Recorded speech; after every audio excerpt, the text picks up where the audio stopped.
Hey everyone, so I'm outside on one of the nice floors of my building, and in this video I'm just here to say, don't stop when performing piano or when practicing performing piano. No, really. And I say this because I've said this to my students for many years. I try to follow this as much as possible myself, of course.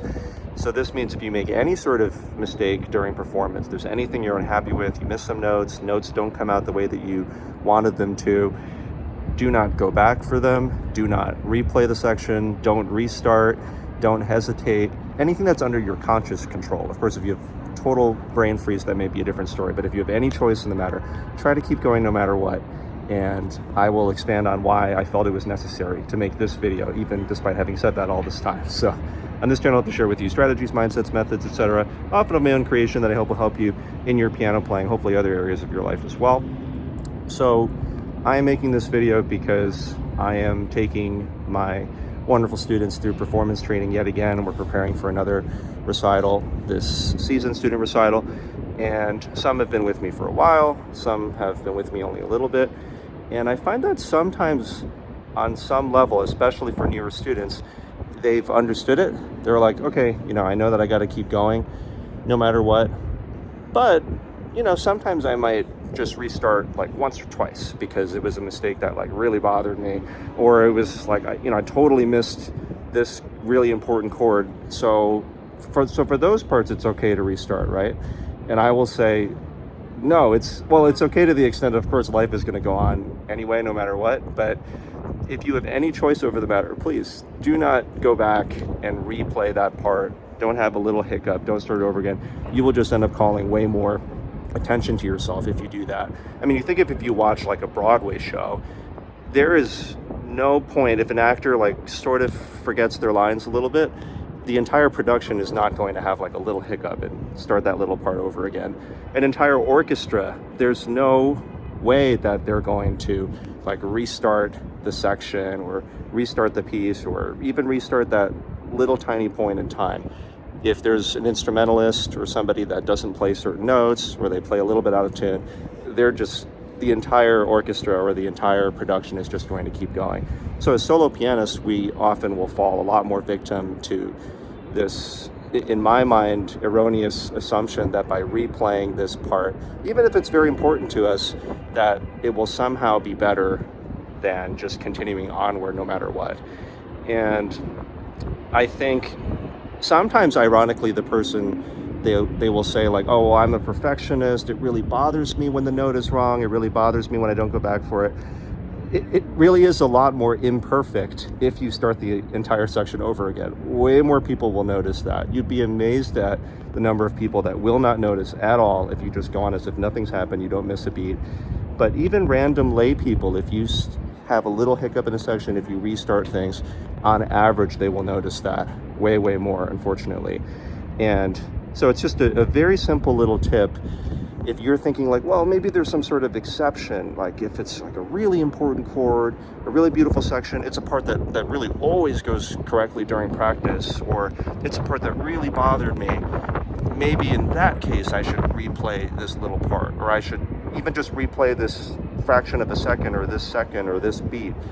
And I'm here to beseech you to please not do that. Just go onward, just fake through it and keep going no matter what. So that will make for a much more enjoyable performance overall. And sitting down for a moment here because I want to make sure I'm not forgetting anything looking at these notes here. I suggest striving to record cold performances of yourself with 0 stops. So if you're under no pressure, if you are alone, there's nobody watching you, recording yourself, that will already generate some pressure, but see if you can make it so that you truly do not have any stops at all. So that's another thing that sometimes can happen. Even if it's a more advanced student, if they stop like 5-6 times in front of me, they have little hesitations. A lot of the time I'll ask them, hey, are you having any hesitations or restarts when you're on your own? And the student will say, oh, no, not really. Really only like 1 or 2 like little tiny ones.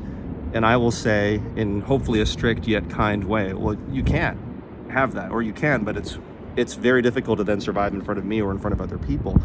Make it so that when you're on your own, even if you record a cold performance, like a performance where you don't warm up first, even if you record a performance where you don't warm up, because you don't always get the chance to warm up in real performance, and you're running this practice simulation, make it so that you have 0 stops, that you can, hopefully no mistakes happen, but of course there probably are going to be little things, and if and when they do happen, you go onward without missing a beat, without even a tiny little restart or a tiny little hiccup.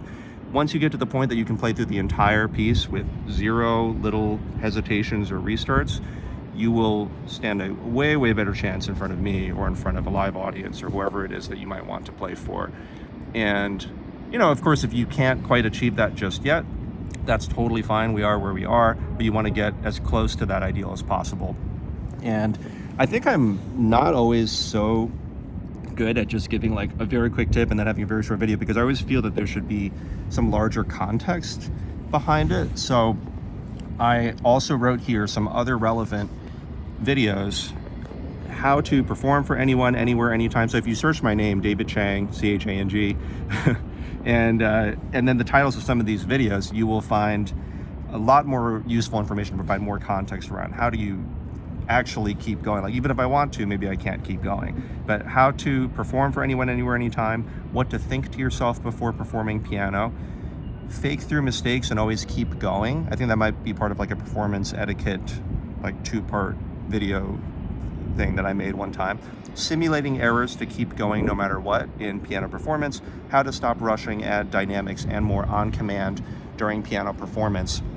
Those are all really useful videos. If you search their names, and my name, David Chang, on YouTube, then you should find them. It'll provide a lot more context around how to go about doing this, how to keep going, even if you want to. Maybe you want to heed this advice, this extreme advice to keep going no matter what, but you can't. So those videos will help. And there's definitely other context, like relation to my other methodologies as well too. So for instance, maybe you want to keep going and you heed all of this performance advice, the advice in this video and the other videos I just said, but for some reason you still can't keep going, and maybe it's because you don't have a consistent fingering. So if you search for David Chang like logistical methodology or David Chang complete fingering, I talk about why I think it's important to write in every single fingering, because you want a consistent fingering so that you don't have memory issues. Or if you search for my playlist David Chang physical methodology, there are certain concepts like playing all loud with accents, I think will make your playing way, way more solid, way more secure. There's a video that's something like David Chang, like ideal tempo, something like how to choose a ideal starting tempo. So how to choose a speed that actually makes sense overall. There's a metronome cycling video that might help you. And also mental practice, just practicing using only the mind.